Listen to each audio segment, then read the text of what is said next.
British సామ్రాజ్యాన్ని ఉయ్యాలవాడ నరసింహారెడ్డితో కలిసి ఎదిరించిన పోరాడిన యోధుడు వడ్డే ఓబన్న అన్నారు ప్రభుత్వపు ఆలేరు ఎమ్మెల్యే బీర్లా ఐలయ్య.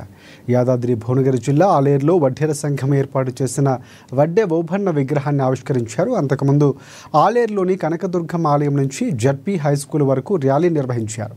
వడ్డే ఓబన్న చరిత్ర భావితరాలకు తెలియాల్సిన అవసరం ఉందన్నారు ప్రభుత్వపు ఆలేరు ఎమ్మెల్యే బీర్లా ఐలయ్య. ఈ కార్యక్రమంలో ఎంబీసీ చైర్మన్ జైపాల్, విగ్రహదాత వెంకటేష్, వడ్డేర సంఘం నాయకులు సరిత తదితరులు పాల్గొన్నారు.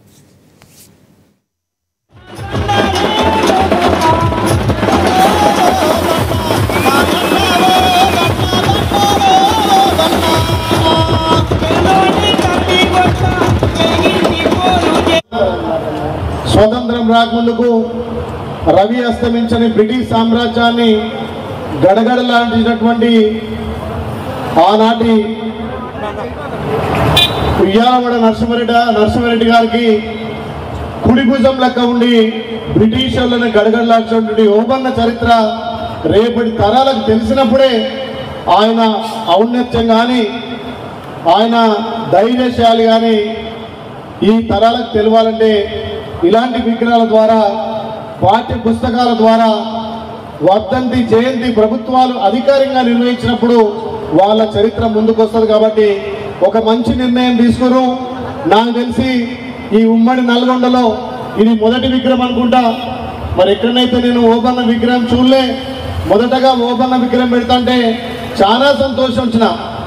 బడుగు బలైన వర్గాలు ఆ రోజుల్లో స్వతంత్రం రాకముందుకే బ్రిటిష్ కాలంలోనే పోరాటటువంటి మహానీయుడు, ఆయన చరిత్ర మనకు ఆదర్శంగా ఉండాలని చెప్పి 1807 జనవరి 11 నాడు జన్మించినటువంటి ఈ ఓబన్న ఇప్పటికీ 230 సంవత్సరాలు. మరి ఆ 230 సంవత్సరాల కింద చదువు లేదు. చదువు లేనప్పుడే అంత ధైర్యంగా భారతదేశ ప్రజలు భూమి కోసం, భుక్తి కోసం, వెట్టి చాకిరి విముక్తి కోసం ఆనాటి బ్రిటిషర్లతోటి కొట్లాడినటువంటి మహనీయుని చరిత్ర మనకు తెలియాల్సిన అవసరం ఉంది. కాబట్టి ఆ వంశంలో పుట్టినటువంటి మీరు కూడా ఆ ఓబన్న చరిత్ర ముందుకు తీసుకపోతే మన దాంట్లో కూడా ధైర్యంగా ముందుకొచ్చి విద్యాపరంగా, ఉద్యోగ పరంగా, రాజకీయ పరంగా ఉనికి పుచ్చుకున్న వాళ్ళు అవుతారు. కాబట్టి ఆ రోజే బ్రిటిష్ వాళ్ళని గడగడలాడించంటే మరి ఈ రోజునటువంటి నా వడ్డే సోదరులంతా కూడా చదువు రంగంలో కానీ, విద్యారంగంలో కానీ, వైద్య రంగంలో కానీ ముందుకు రాణించి ఆనాటి ఓబన్న ఆశయాలను ముందుకు తీసుకుపోవాల్సిన అవసరం ఎంతైనా ఉంది.